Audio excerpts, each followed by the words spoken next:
antes que todo. Y luego los padres. Con ser santísimos los padres. Y Jesús le tenía una veneración y un respeto a sus padres, pero Jesús tiene bien claro que primero está Dios, ¿no?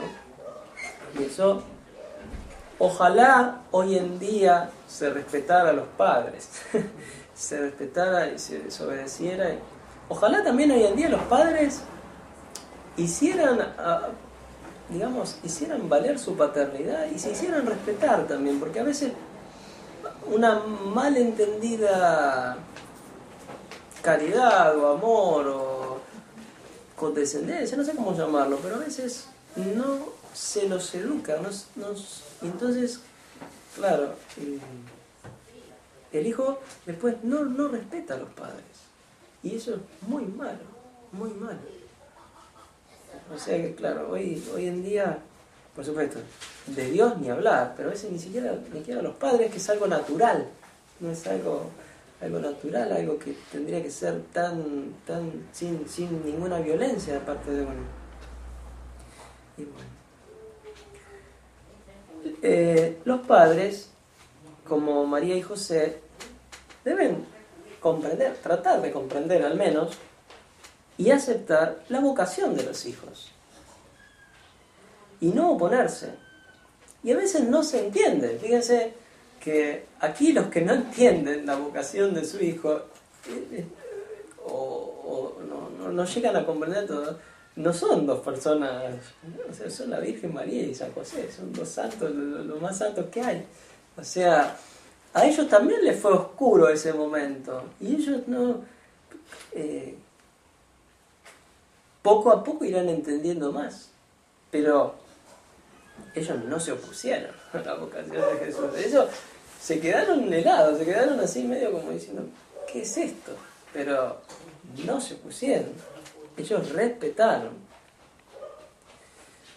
Irán comprendiendo de a poco. Claro, su madre conservaba cuidadosamente todo esto en su corazón. Entendía un poco, pero lo guardaba en su corazón, ¿sí? No les hablaba de todo, pero ella sabía que eso era importante. Entonces ella atesoraba en su corazón las palabras que dijo Jesús. Se las acordaría de memoria, las palabras que le dijo, los gestos de Jesús, las actitudes de Jesús, el comportamiento de Jesús, porque sería un comportamiento muy especial también el de Jesús, no era un niño cualquiera. Y ella guardaba todo en su corazón y pensaría en las palabras del Hijo y recordaría las palabras del arcángel San Gabriel y la de Simeón y lo de Ana, y trataría de entender a ver cómo es todo esto. Y reflexionaba y guardaba el misterio. Uno a veces piensa que reflexionar va en contra de la fe. No necesariamente, no tiene por qué.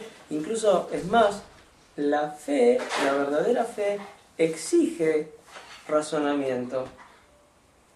Porque exige que uno sepa, por ejemplo, las razones por las cuales creer no es absurdo. Al contrario, es hasta lo más lógico. Y por qué está bien creer y dar razón a los demás. O sea, incluso cuando uno conoce un poco de su fe, enseguida le da ganas de conocerla mejor, y por eso estudia teología, la teología que trata de comprender mejor la fe. Lo que está mal es poner la razón por encima de la fe y cuestionar la fe desde la razón, porque eso es absurdo, porque es querer con un fosforito querer alumbrar el sol, ¿no? Es como es porque la fe viene de Dios, que es una luz más grande. En cambio, la razón hace lo que puede.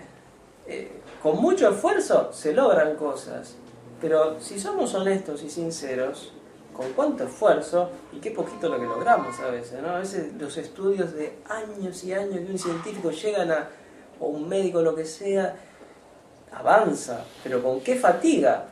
Y cuántas cosas que quedan inexploradas todavía, y cómo esa persona estudiosa, cómo se da más cuenta de todo lo que le falta por saber.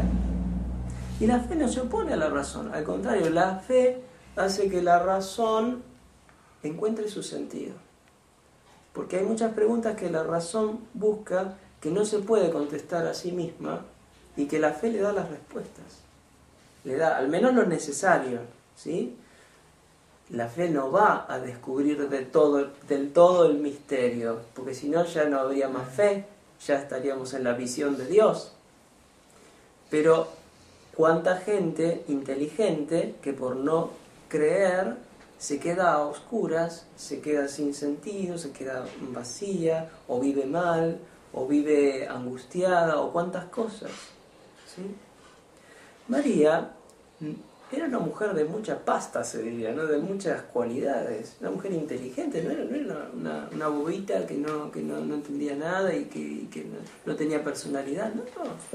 María era una mujer de mucho talento, de mucho valor, y era inmaculada, no tenía la mancha de pecado, entonces mucho mejor. Y la Virgen reflexionaba y guardaba en su corazón el misterio. Y sería bueno preguntarnos, ¿no? ¿Qué guardo yo en mi corazón?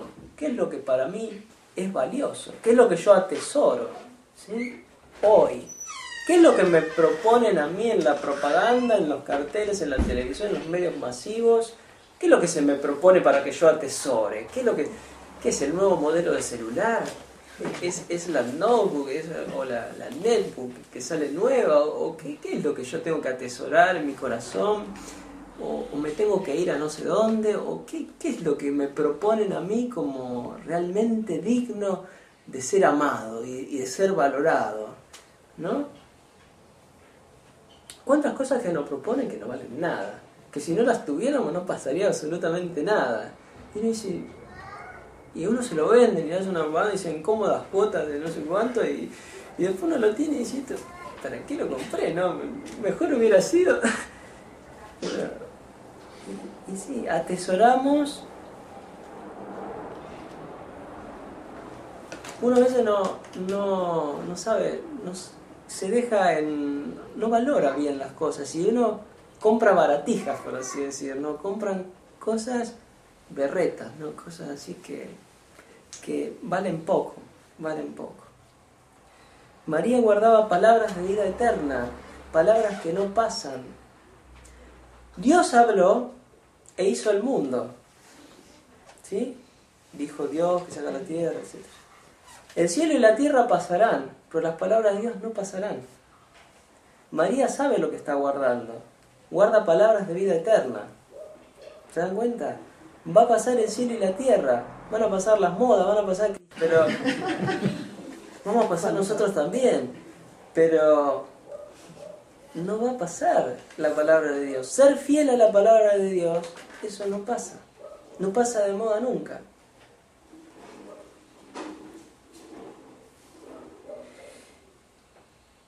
Nosotros a veces no valoramos las cosas como las valora Dios, no las vemos como las ve Dios, ¿no?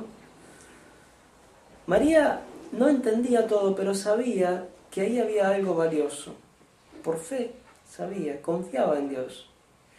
Y a veces hay dos extremos, ¿no? O queremos saberlo todo y lo que yo no puedo saber no existe, no puede existir, pues si yo no lo entiendo es imposible, ¿no? Estoy así un poco orgullosa, pero puede ser, no puede ser porque si no lo entiendo.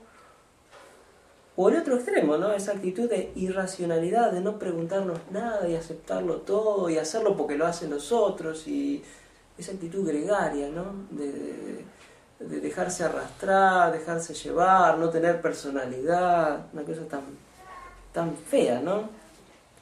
Y uno no se pregunta ni por qué existimos, ni a dónde vamos, ni de dónde venimos, ni las preguntas más fundamentales, más importantes, que son las verdaderas preguntas que uno tiene que plantearse en la vida, uno no se las plantea.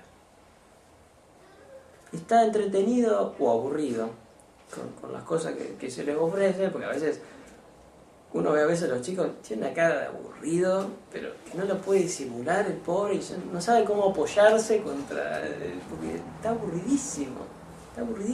No es que es feliz en su ateísmo o en su vacío existencial o en su no sé qué, o a veces